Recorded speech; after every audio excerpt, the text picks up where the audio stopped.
Olá, meu nome é Mariane e vou apresentar um analisador léxico e sintático construído para a disciplina de compiladores na Unifax. Esse trabalho foi feito em grupo e o grupo é formado por Mariane Fernandes, Yuri Levi e Mikael Robert. Para construir o analisador léxico, precisamos de uma tabela que relaciona a classe léxica com o código e a expressão regular que a representa. Então temos aqui a classe léxica main, que é uma palavra reservada, utilizada para o início do código. If, que também é uma palavra reservada, else, for, while, o tipo de identificador que pode ser int, float, char ou string, atribuição, que é um sinal de igual, é um caractere de igual, identificador, que ele tem que iniciar com a letra maiúscula ou minúscula e pode continuar com a letra ou número, ele não pode iniciar com um número. Operador relacional, são esses aqui. Operador aritmético, também esses aqui. Operador lógico, representado pelo AND e o OR.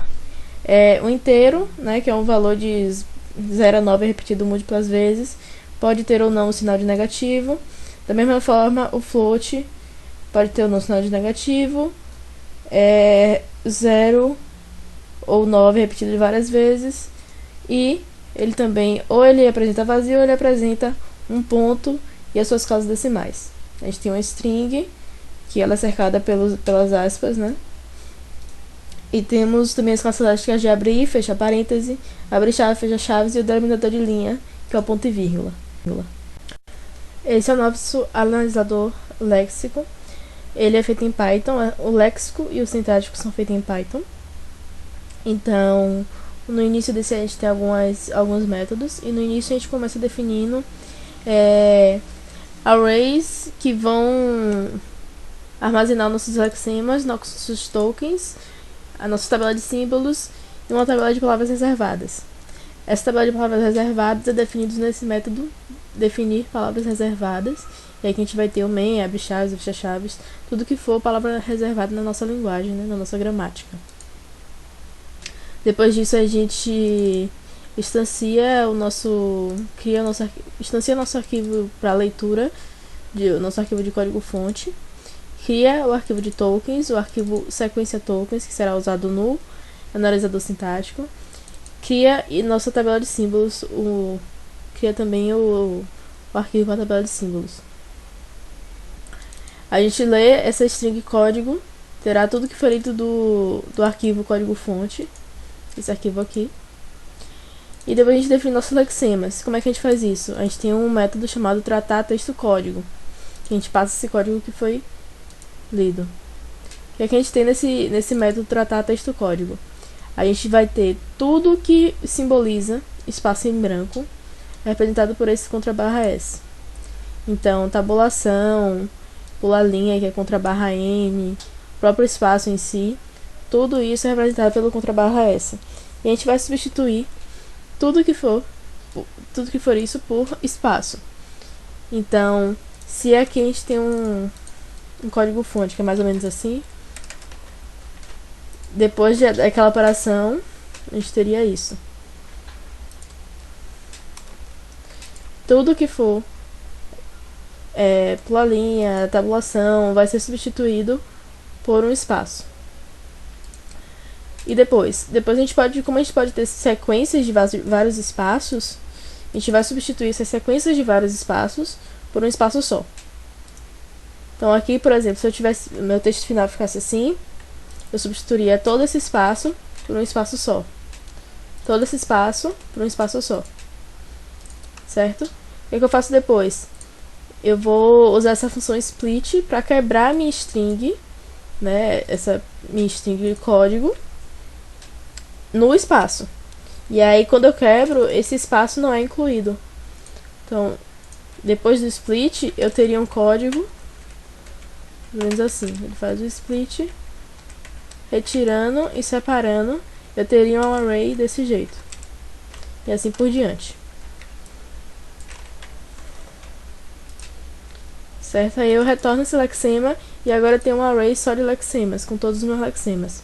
Quando eu tenho esse array, eu faço um for para poder encontrar, verificar se esse lexema faz parte da minha gramática. E para isso eu preciso das minhas classes. Nas minhas classes, eu defino nesse método definir classes. Que aí eu vou ter o código da classe, a classe léxica, que ela representa, e a expressão regular que identifica essa classe léxica. Então, eu vou ter tudo da minha gramática eu terei aqui. Abrir parênteses, fecha parênteses, operador aritmético, operador lógico, identificador, etc. Certo? Esse boolean aqui serve para poder tratar se encontrei ou não, se eu já encontrei ou não esse lexema dentro da minha gramática, dentro da minha classe léxica. Então, o que a gente faz? A gente vai passar de classe em classe, vendo se a expressão regular é compatível com o nosso lexema. Então, eu começaria do 0 até o 18, vendo se é compatível com o lexema que eu tenho aqui. Só que o que acontece? Meu lexema do tipo identificador, ele pode ser de A a Z, iniciar de A a Z e depois também de A a Z de 0 a 9.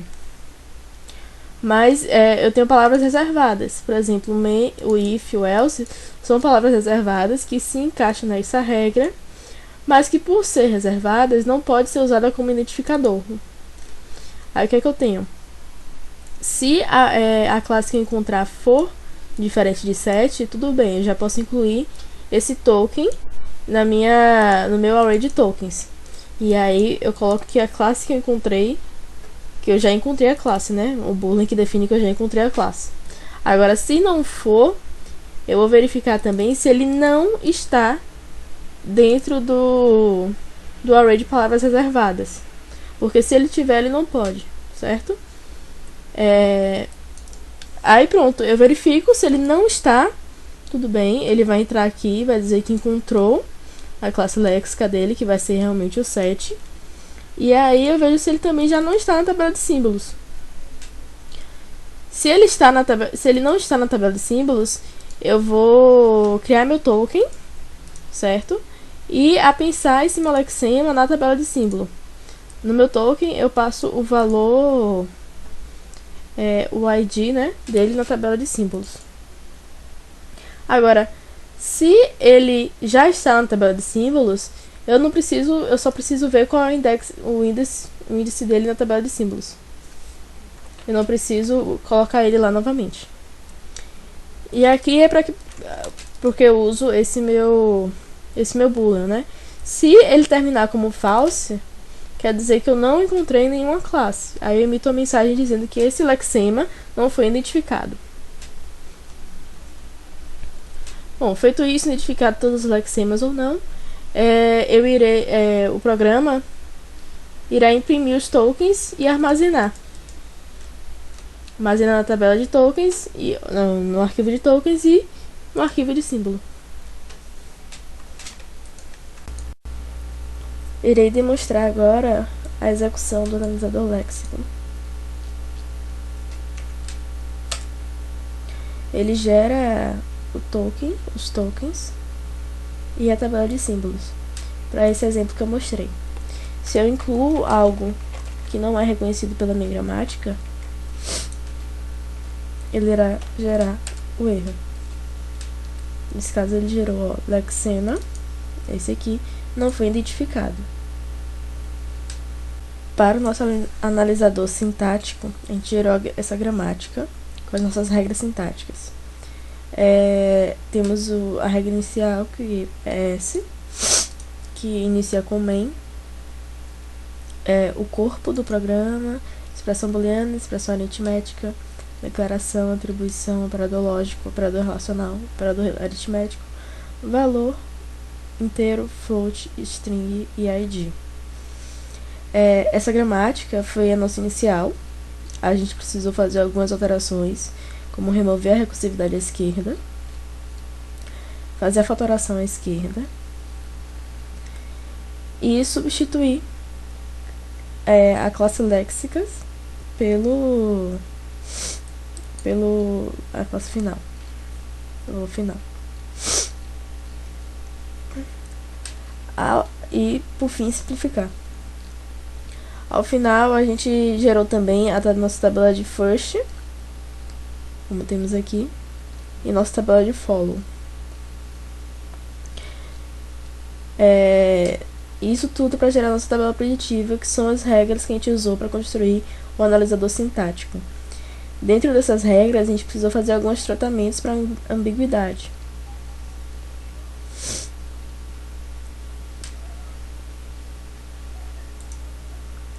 Aqui está nosso analisador sintático. A gente começa lendo a sequência de tokens que foi gerada pelo analisador léxico e dividindo essa sequência e criando assim uma lista, né? Uma lista dos tokens em ordem sequencial do que foi gerado pelo analisador léxico. A gente inicia a nossa pilha empilhando o símbolo inicial S, que já que ele é o inicial, ele tem que ser o primeiro a ser retirado da pilha e o primeiro a ser reconhecido. A gente tem algumas variáveis de controle. E o topo vai ser sempre o nosso topo da pilha. Então, a gente iniciou com S e vamos desempilhar o S para poder reconhecê-lo. A gente tem um laço.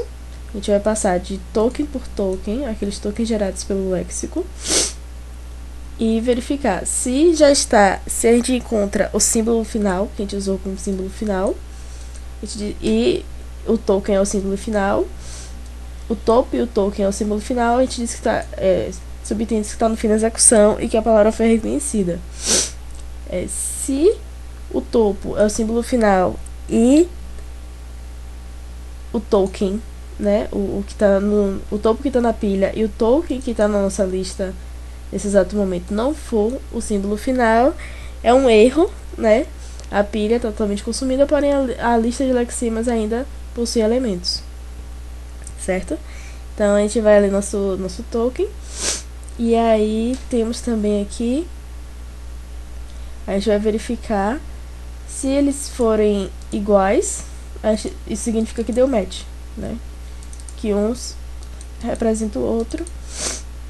Se não, a gente vai procurar no nosso switch case, que são as nossas regras que eu mostrei anteriormente. As regras gramaticais, essas regras aqui, que aqui estão expressas por ifs, né?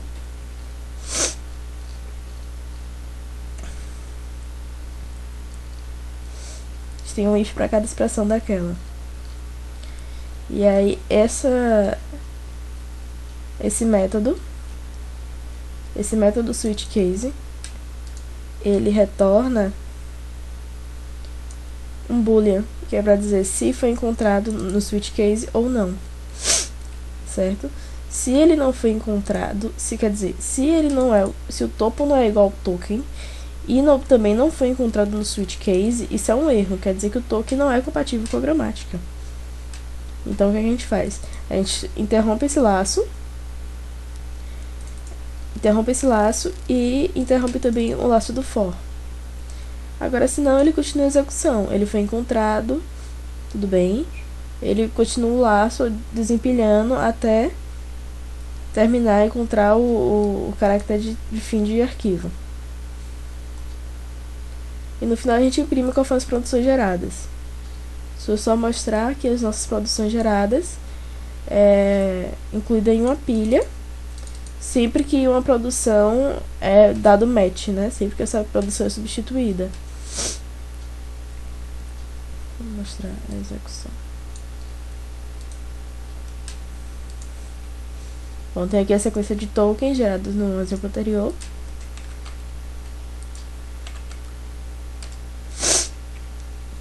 Essa sequência de tokens, ela foi reconhecida, certo? E aqui eu tenho as produções que foram geradas. Lembrando que é uma pilha. Começou com S, depois foi o corpo, a expressão booleana, ID, valor, e assim por diante. Só mostrar um caso em que ele não seja reconhecido.